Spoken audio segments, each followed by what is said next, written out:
Ashamaa jaalatamtootaa fi kabajamtoota maatii dandeessuu bakkuma jirtanitti nageenya keessanaa baay'atu jira jirtu bakka jiraatan anis nagaa kootii galata waaqayyoo egaa ramadaanni dhufeera yaaliidhaaf egaa jira mitiire hojii ramadaanaa xiqqoo ishee jijjiirama qaba maaliif yeroo kaanirraa anytime hojiin biyya arabaa kamuu boqonnaa qaba jechuu miti. Keessumattuu immoo hojii ramadaanaa egaa hagam akka nama muddu hagam akka ulfaatu hundi keenya iyyuu nu beekna. Akkuma kanallee obboleewwan koo musliimaa baga ittiin isiniin ga'ee ramadaana gaarii isiniif haa ta'u. Egaa keessatti namoonni yaada walitti qabatanillee jiraatan akka waliif dhiifama gootanii jaalalaan akka xumurtan hawwii kootii sababiin isaa sanii hiriyoota baay'ee obboloota musliimaallee hin qaba. Kanaaf egaa sooma gaarii isiniif jedhee jira kallattii hundumaatiin iyyuu yeroon kun egaa yeroo itti fuula waaqayyoo barbaaddatanidha karaa amantaa kiristaanaa soo ta'e yeroo kamiyyuu caalaa jechuudha. Yeroon kana yeroo kaaniin soomamuu jechuu miti yeroo kam caalaayyuu jechuudha.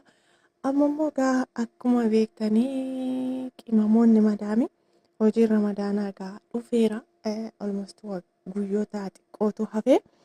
Egaa guyyoota kana keessatti samoona kana guyyoota 2-3 walitti aansuuni waanuma akkasii kanarra turre jechuudha. Sambusaa hojjechuudhaani maruudhaani inni kun egaa isa maramu miti xiqqoo ishiin ulfaata.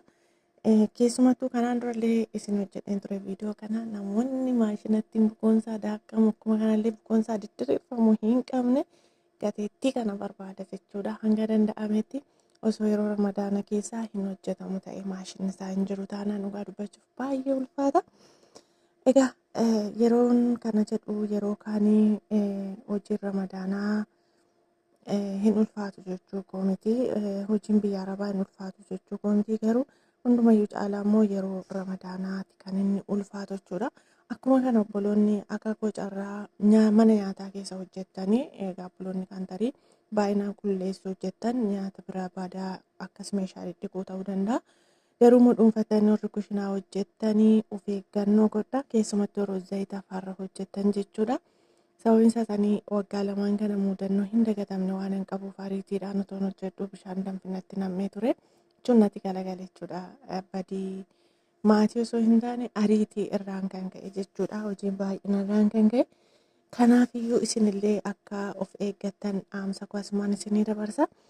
Egaa hojichi kana fakkaata. Kushinaan immoo maal fakkaatan jedhiina. Hojii akkamiirra oolle kanaafuu xumurree matu xaxxaragna jennee togaa hojii isa xumuraati kun hojii keenyaa kaleessa hojjenne kana keessatti jechuudha. Baay'ee biizii ta'aa turre. Egaa hojii keenya isa xumuraati kun xabbasnee fidneetu kushinaa keenya xaxxaragnanneen malee akkasummoo isinitti hin fakkaatin yeroo hundaa.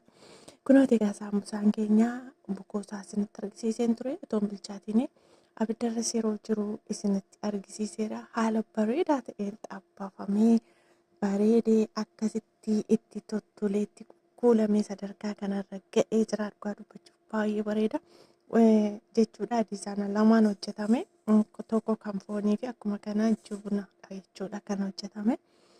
Kanaafiyyuu baay'ee tokko mi'aa baay'ee tokko namatti tola akka nama ciniinsisa jechuudha.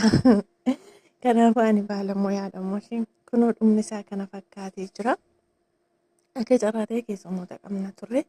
Egaa akkaataa kanatti babbareedee jira. Xiqqoo ishii inni foonii na jalaa diimatee jira. Sababiin isaas waan biizii ta'eef dadhabeellee ture. Xiqqoo na jalaa diimate jechuudha. Egaa homaa miti laayik sheer godha. Isinin jaalladha isinin kabajaa yeroo biraa viidiyoo.